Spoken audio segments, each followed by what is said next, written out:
नमस्कार। भारत का भूगोल की इस कक्षा में सभी विद्यार्थियों का पुनः स्वागत। पिछले वीडियो में हम भारत की जलवायु, विशेषकर भारत की ऋतुओं को समझने का प्रयास कर रहे थे। उस कड़ी में हमने क्रमशः शीत ऋतु के विभिन्न लक्षणों को समझा था, अवधि को समझा था। हमने उन कारकों को जाना था कि जो शीत ऋतु के दौरान जलवायु परिवर्तन होते हैं, क्या बदलाव आते हैं, उनको जाना। साथ ही हमने ये भी जाना भारतीय जलवायु पर किन किन कारकों का स्पष्ट प्रभाव पड़ता है। इसी कड़ी में आज हम भारत की ऋतु के जो पढ़ रहे थे, उसी कड़ी में आज हम वर्षा ऋतु के बारे में जानेंगे और समझेंगे। जैसा कि हमने पूर्व में भी समझा था, हमारी जलवायु पर मानसूनी पवनों का प्रभाव स्पष्ट है।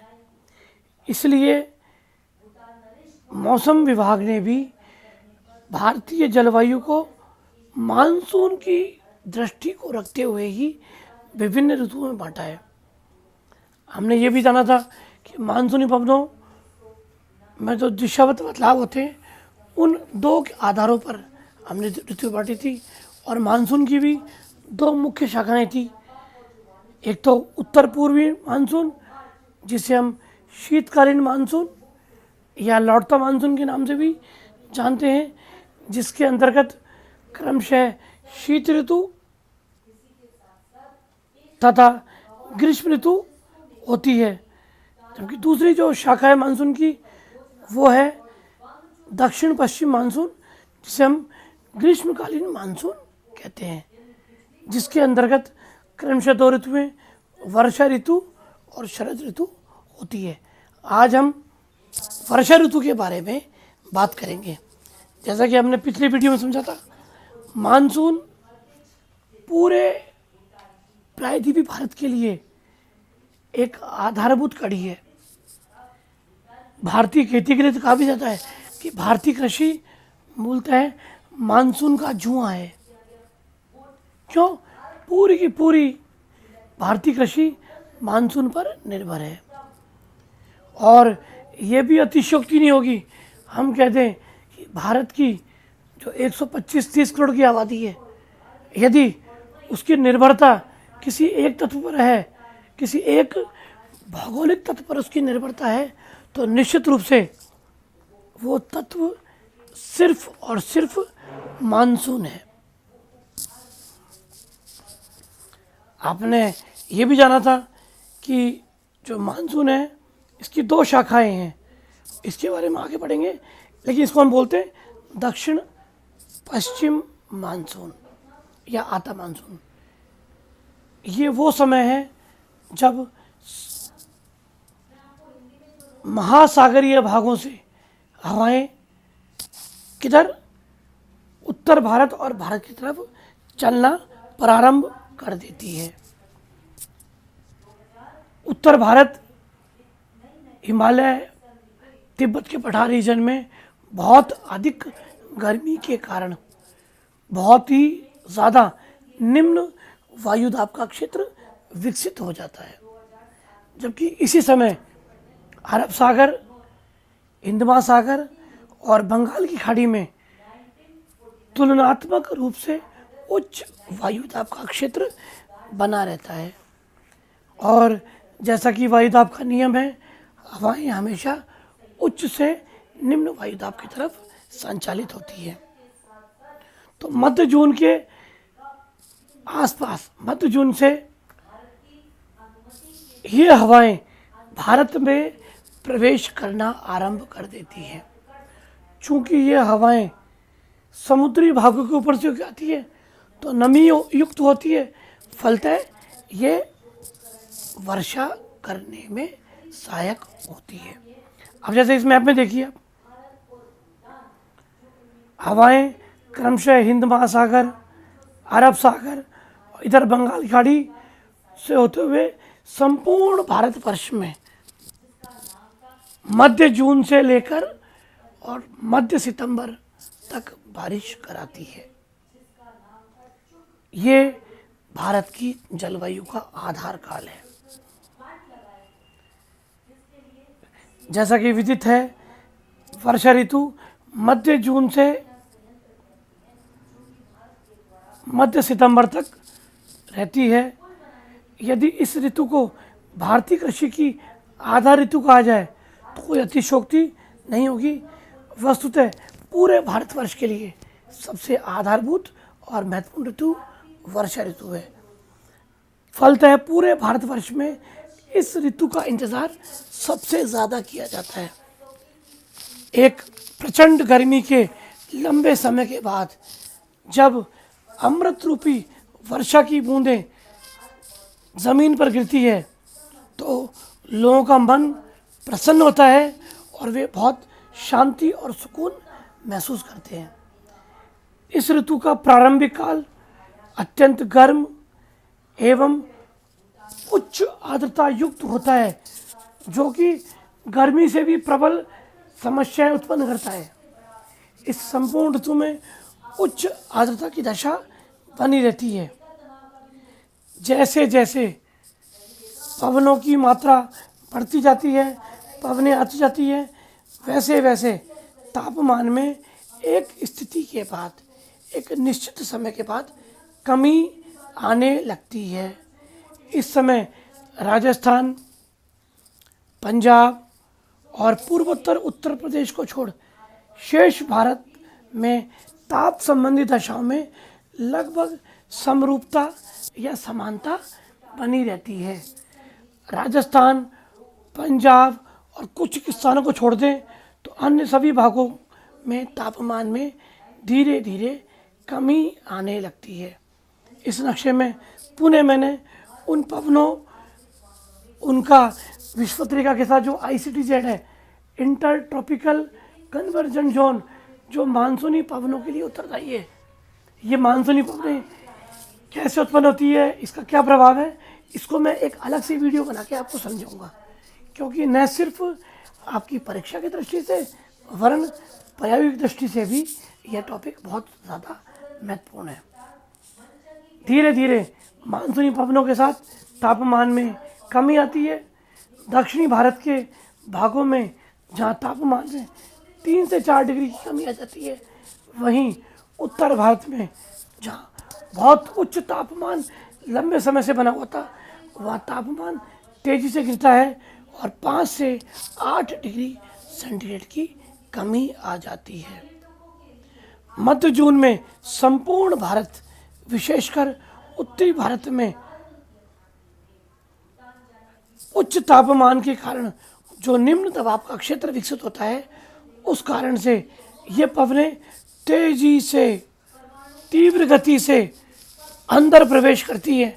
आपने जब भी वर्षा होती है तो आपने एक चीज़ गौर की होगी, पहली दूसरी वर्षा हमेशा बहुत तीव्र मेघ गर्जन के साथ होती है। आपने गौर किया ना, क्यों होती है? क्योंकि उत्तरी भारत में बहुत उच्च तापमान के कारण उच्च दबाव की निम्न दबाव की दशाएं बनती है, तो हवाएं उस निम्न दबाव को संतुलित करने के लिए तुरंत तेजी से प्रवेश करती हैं। इसलिए मानसून की प्रारंभिक वर्षाएं बहुत तीव्र मेघ गर्जन के साथ होती है। इसलिए प्राय इस ऋतु की शुरुआत की वर्षा में मेघ गर्जन ज़्यादा होती है। चूँकि हवाएं जलीय भाग से होकर गुजर रही है, इसलिए वे हवाएं उच्च आर्द्रता युक्त होती है। साथ में वो हवाएं उच्च तापमान का गर्म भी होती है, तो वो आर्द्रता को और ज़्यादा सोख लेती है। आंकड़ों की दृष्टि से देखें तो संपूर्ण वर्ष भारत की कुल वर्षा का लगभग 80-85% भाग इसी मौसम के दौरान होता है। अब ये पवनें हिंद महासागर, अरब सागर और बंगाल की खाड़ी, इन रास्तों से भारत में प्रवेश करती है। इन हवाओं की 2 दिशाएं, 2 उपशाखाएं हैं। एक तो अरब सागरीय शाखा, जो कि नर्मदा और ताप्ती घाटी में प्रवेश करके और हिमालय के पततलीय भागों में वर्षा करती है। दूसरी शाखा वो बंगाल खाड़ी में होते हुए पूर्वोत्तर भारत और हिमालय भागों में वर्षा करते हुए शेष भारत में वर्षा कराती है। इनके बारे में विस्तार से हम आगे पढ़ेंगे। ये पवनें भारत के अलग अलग स्थानों पर अलग अलग समय में प्रविष्ट होती है। जहाँ दक्षिण तटीय भाग और उत्तरी पूर्वी भाग में ये वर्षा की हवाएं 1 जून को प्रवेश कर जाती है, वहीं मुंबई और मध्य भारत के कुछ भागों में ये 15 जून तक पहुंच जाती है। पंजाब, हरियाणा और अरावली का जो तटीय भाग, अरावली का दक्षिणी भाग है, वहाँ ये हवाएं 1 जुलाई तक पहुंच जाती है। उसके बाद सबसे अंत में ये हवाएं पश्चिमी राजस्थान और पश्चिमी पंजाब में पहुंचती है लगभग 15 जुलाई तक। 15 जुलाई के बाद ये मानसूनी पवनें जो उच्च आर्द्रता युक्त हैं पूरे भारत में छा जाती है और उससे भारत की वर्षा होती है। भारत में मानसूनी पवनों की 2 शाखाएं हैं जो भारत में प्रवेश होती है।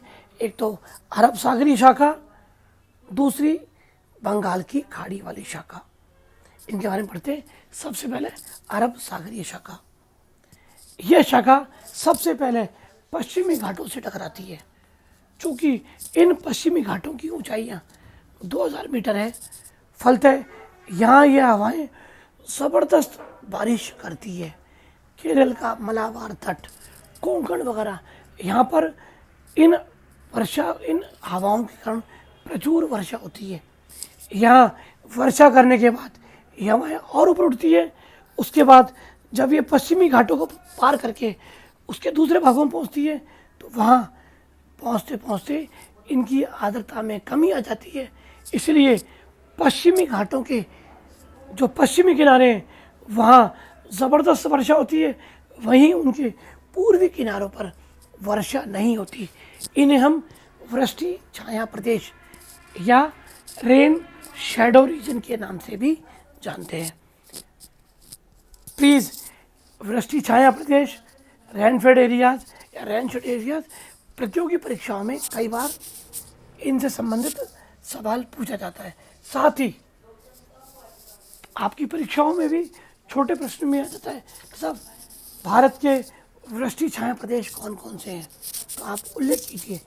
तो आप देखेंगे महाबलेश्वर में जहाँ बारिश 500 450 सेंटीमीटर होती है, वहीं उसके ठीक विपरीत नागपुर जो वहाँ से कुछ 100 किलोमीटर दूर है, वहाँ बारिश का औसत 100 सेंटीमीटर से भी कम हो जाता है।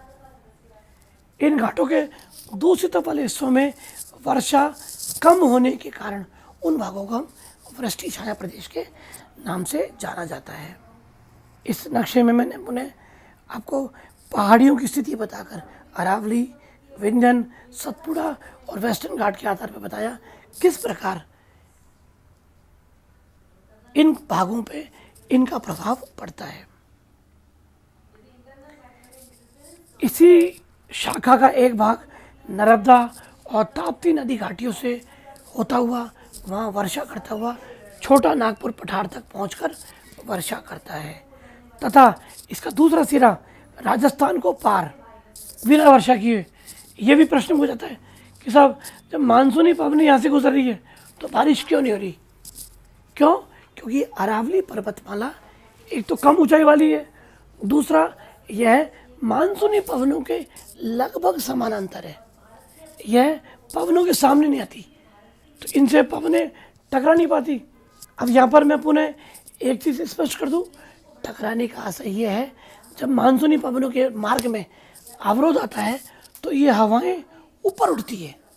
ऊपर उठने से इनमें संघनन की क्रिया प्रारंभ होती है और संघनन के कारण जो नमी इनमें मौजूद है वो वर्षा बूंदों में परिवर्तित हो जाती है और एक स्थिति बाद वर्षा बूंदें बारिश के रूप में नीचे आ जाती है। दूसरी शाखा सबसे पहले वर्मा पहाड़ियों से टकराकर प्रायद्वीपीय मैदानों में वर्षा होती है।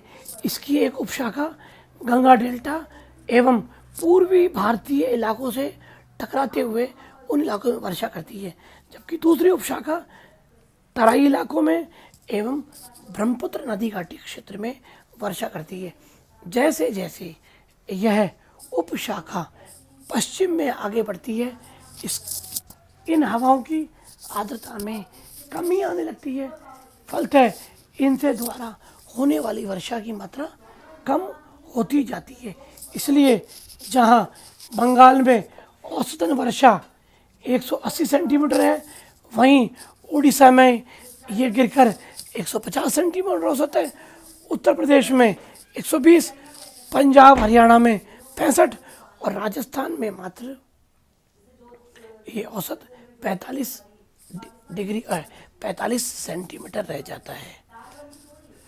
चूंकि मानसूनी पवनें मुड़कर हिमालय क्षेत्र के साथ साथ चलती है, इसलिए समीपवर्ती भागों में जहां ज़्यादा वर्षा होती है, वहीं इन भागों से दूर दक्षिणी भागों में वर्षा में कमी आने लगती है।